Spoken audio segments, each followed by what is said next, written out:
Good morning. Good morning, guys. Today we're coming at you with our real estate slash fitness talk, and today we will talk more about real estate, or we will talk more about how much it costs to work with an agent and how much it actually costs to buy a house, and how much money you need to have to buy a house. Yeah. So I'll be asking just questions that would be for people that are looking into buying a house. Very basic questions that you guys can apply or think about, and then she'll answer. And next week we will be doing more on health and fitness. If you guys have questions about that, then you guys can always reach out and message either Olga or myself. But we just wanted to get on a little bit early so it would have, we'd have some time for people to jump on. If you see us looking up and down, it's because there's 2 cameras for Instagram and Facebook. And so this is what we're working with right now. So if you see us not looking at you, it's simply because we're looking at the other camera. All right, so Olga, first, what got you interested in real estate?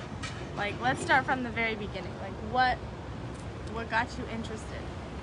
Well, once I moved to the States, I had to decide if I'm going to keep teaching or I will have to choose something else and get a degree here. So, I was thinking about the options that I had and the investment of time and money and the return on investment.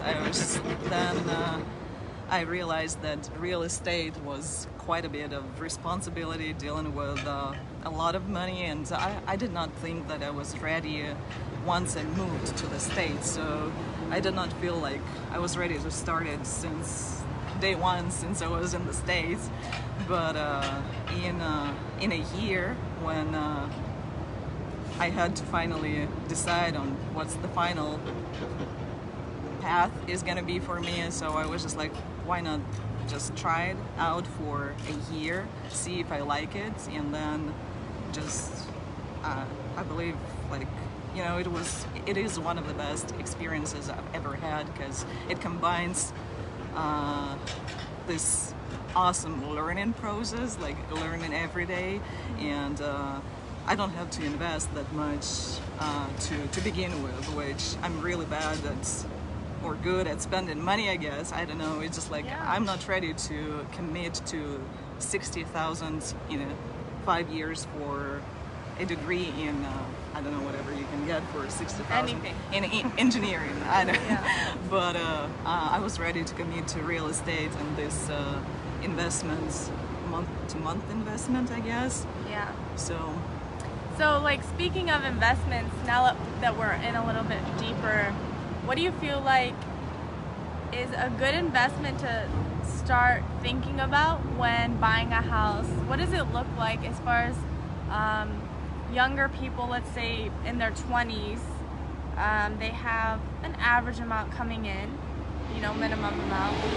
What would be a really good average for them to start building on to save in order to get a house? Like an average house, nothing like massive. yeah, exactly. Yeah. You don't think massive when you're buying your first home, because some people make that mistake, falling in love with these huge houses, and even if young people are making more, I would say don't buy that expensive house, because it does not make sense having that huge payments and being able to make monthly payments without having anything else to live Yeah. off. So, I mean, don't buy 800,000 house, even if you can afford that monthly payment. Buy, I don't know, 150 house and pay it off and buy something new, right? Rent this one out and just buy a bigger house. Yeah. Don't, I'm big on dreaming and following the dream and working hard toward your dreams, but again, don't jump into something big if you are not that ready. So get ready and start with building your credit score, because it is important. If you are able to pay cash for the house that you want to buy, this is great. You don't have to overpay. But if you want to buy a house and you don't have enough money to pay cash for the house, start building the credit. And don't buy an expensive car and just like build the credit of that. Start with getting groceries on your credit card and paying it back. I don't know, get gas every month. Do that. Yeah. Start small. So, like, for them starting off, what would be a good amount for them to kind of go in knowing how much to save to put down on the house? Would it be like... There's so many variables. Yeah. I would say you need to have at least 5,000, but it depends on your credit score, it depends on the price of the house, it's what else? Down payment, again, it matters, but you can have zero down payment. You don't have to have a lot of money. But again, you will spend less at the front end, but you will end up paying more at the end of this mortgage term, right? Yeah. So it's up to you what you're going to do, but I'm sure that renting a house is not worth it, especially with the prices here. Like in Ukraine, I'm still talking about my country, it's a lot cheaper, but here it's like, it doesn't make sense. Yeah, like a newer place or apartment here is drastically more, yeah. I had a closing last week, and people bought their first home. They spent, it was $200,000, it was $199, and they had to pay $13,000 on this closing date, right? Yeah. So it was everything was included there: inspections, attorney fees, lender fees. What else do we have? Down payment, insurance, all that was included in that $13,000. But they ended up with monthly payments, which is $1,100 and I don't know, $80, something like that. And it's quite a big house. They have a big family, and I mean, I would say to rent the same house, they would need to pay $1,600 per month. So I mean, there is a gap like of $500 that you're paying less on mortgage versus rent. Yeah. And for people that are looking to start building credit, what would you say is a good percentile to get into? Like, for people to get accepted for housing, you know, like loans? Because, like, I know this, but most people, like, what would they want to get to as far as, like, the number, the credit score? The credit score. The higher, the better. Yeah. But again, so now the credit score requirements, just because of what's going on with the COVID, and they're a little higher than they used to be. But again, I believe not everybody who cannot manage their money should be allowed to buy a house. So I mean, it's just eliminating your risk, and banks, like, they want to know that you can pay back. And but at this point, you can start thinking about buying a house with a credit score of 620. The higher, the better. Yeah, I agree. Yeah.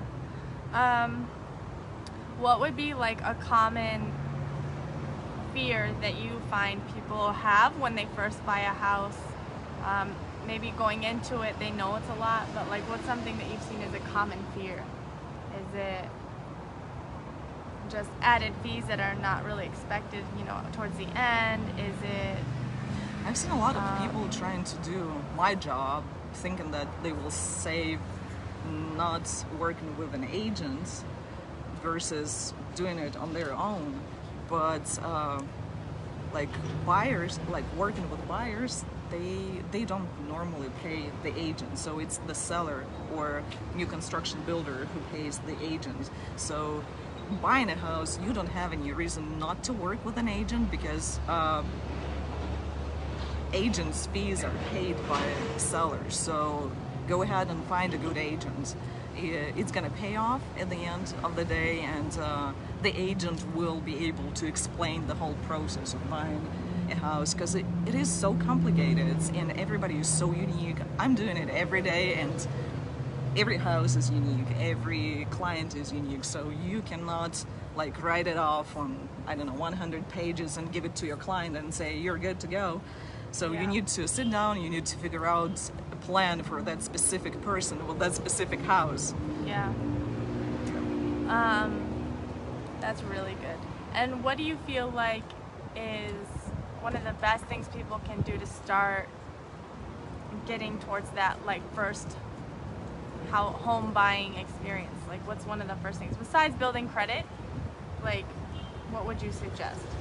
If I were going to buy a house, I would probably start thinking about it half a year before that or a year.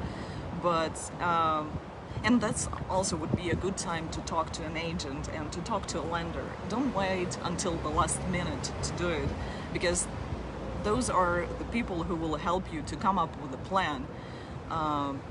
We do it every day, so once I talk to you, for example, I will be specific about what you need to do to be able to buy a house. Yeah. I'm not going to, again, coming back to what we're talking, Googling stuff. You cannot go Google everything. I mean, you can try, you can spend a lot of time doing that, but it does not mean that it's gonna apply to you.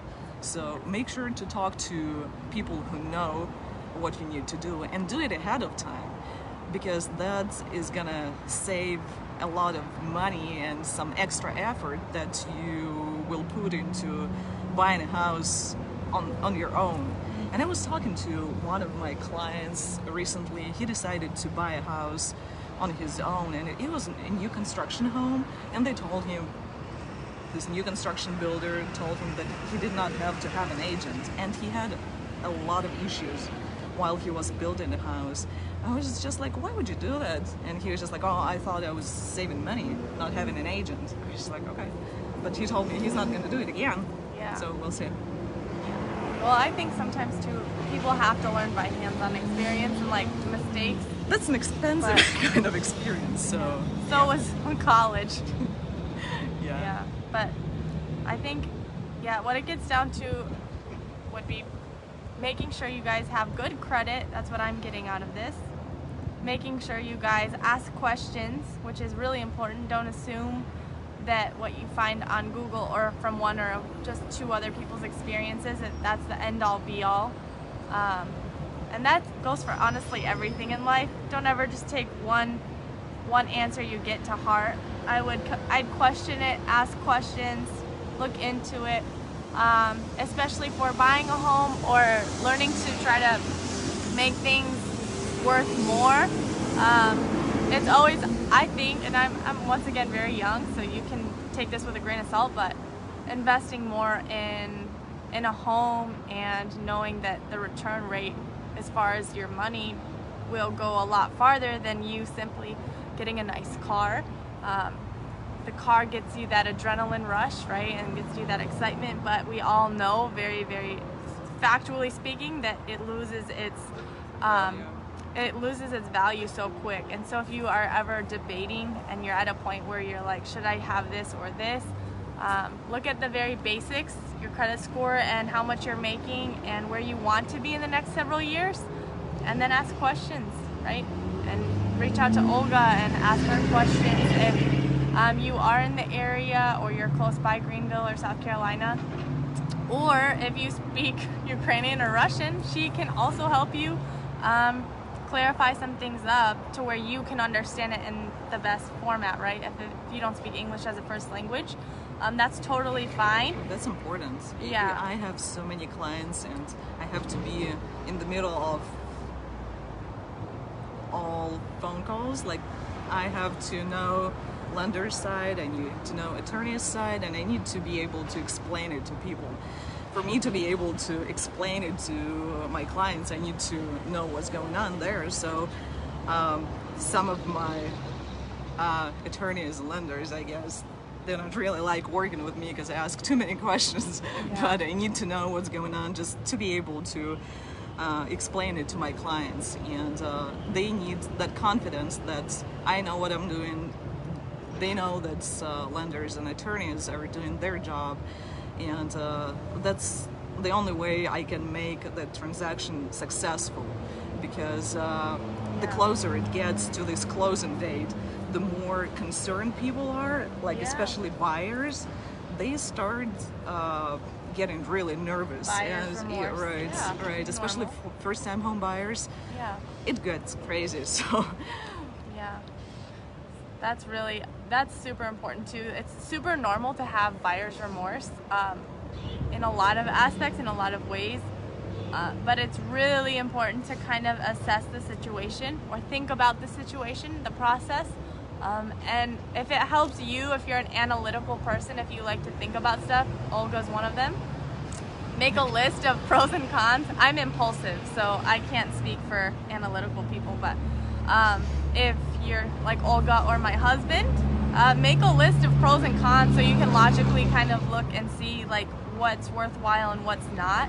It's not bad to have buyer's remorse. That's very normal, but what you do with the emotions is really important. So think about it logically and then go from there.